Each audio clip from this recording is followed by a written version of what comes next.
1612年、ロシアは皇帝の血筋が途絶え、無政府状態に陥っていた。この時期は動乱時代と呼ばれている。戦争、飢饉、ペストが人々を襲い、人口の3分の1が死んだ。ポーランド軍がモスクワおよびスモレンスクを占領し、スウェーデン軍がノブゴロドを占領した。しかしロシアはここから反撃に出る。ロシアの貴族ドミートリー・ポジャールスキーと肉屋のクジマ・ミーニンが義勇軍を導き、モスクワからポーランド軍を駆逐することに成功した。これを記念してロシアは2005年より11月4日を民族統一の日という祝日にしている。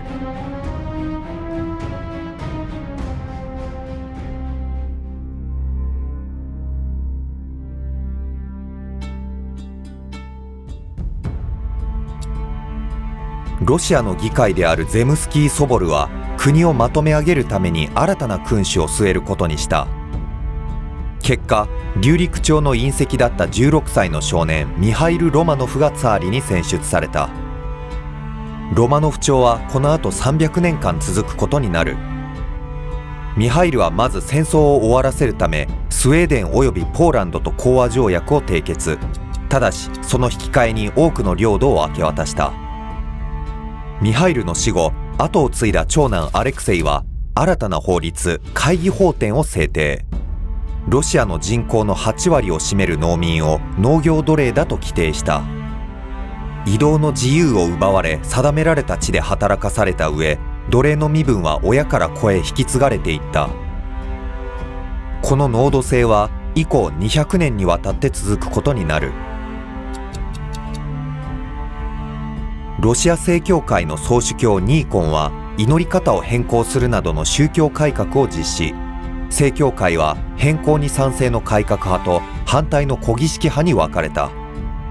この分裂は現在に至るまで続いている。ウクライナに住んでいた武装集団のコサックはポーランドの支配に反旗を翻し、ロシアの軍事支援を取り付けた。ロシアは後にこの出来事をロシアのウクライナ併合だと解釈する。これによりロシアとポーランドの間で13年にわたる戦争が始まった。結果、ロシアが勝利、スモレンスクを取り戻した上、ドニエプル川を境にウクライナ東部を獲得した。カスピ海沿岸では重税に反発したコサックのスチェパン・ラージンが反乱を起こし、ロシア南部は無政府状態に陥った。だが最終的に反乱は鎮圧され、ラージンはモスクワにて拷問された後、八つ裂きの刑に処された。アレクセイの後を継いだフョードル3世は病弱ながらも教養があり、多くの改革を行った。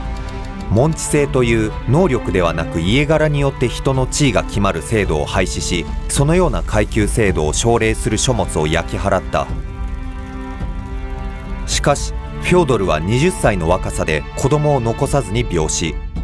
姉のソフィアが摂政となり、まだ幼かった弟イヴァン5世とピョートル1世の代わりに国を統治した。数世紀にわたる紛争の末、ロシアとポーランドはウクライナを東西で分割統治することを定めた永遠平和条約を締結した。ロシアはその後新生同盟にも加わり、大トルコ戦争でオスマン帝国と戦った。ソフィア統治下のロシアはまた清と初めての対等条約を結び、両国の国境を確定させた。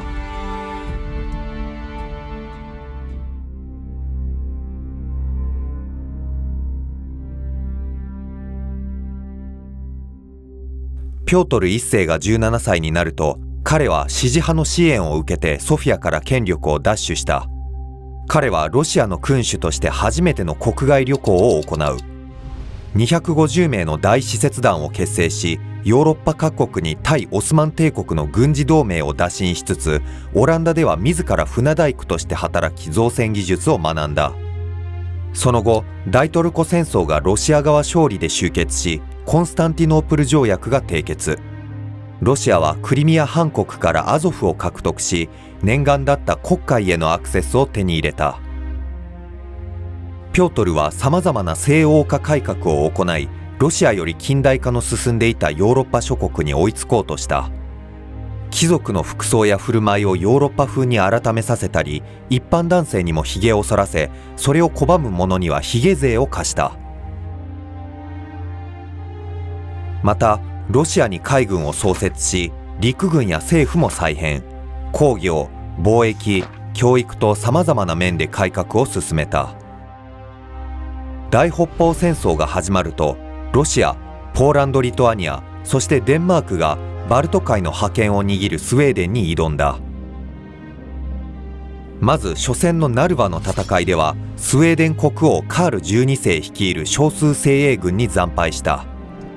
しかし2度目のナルバの戦いでは勝利。さらにウクライナ中部で行われたポルタバの戦いでもスウェーデンに決定的勝利を収めた。こうしてバルト海へのアクセスを手に入れたピョートルは新都市サンクトペテルブルクを建設。沿岸の湿地帯に作られたこの地はロシア第2の大都市へと発展してゆく。ただし過酷な条件で人々を労働させたため、何千人もの人々が命を落とした。ニスタット条約が締結され、ロシア側の勝利で大北方戦争が終わった。ロシアはスウェーデンから複数の領土を獲得し、バルト海の新たな覇権国となった。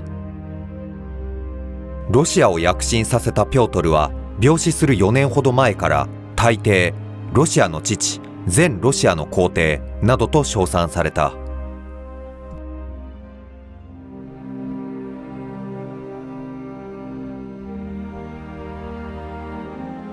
ピョートルの死後、妃のエカチェリーナ1世が後を継いだ。その後、孫のピョートル2世が即位するが、彼は天然痘により14歳で死去した。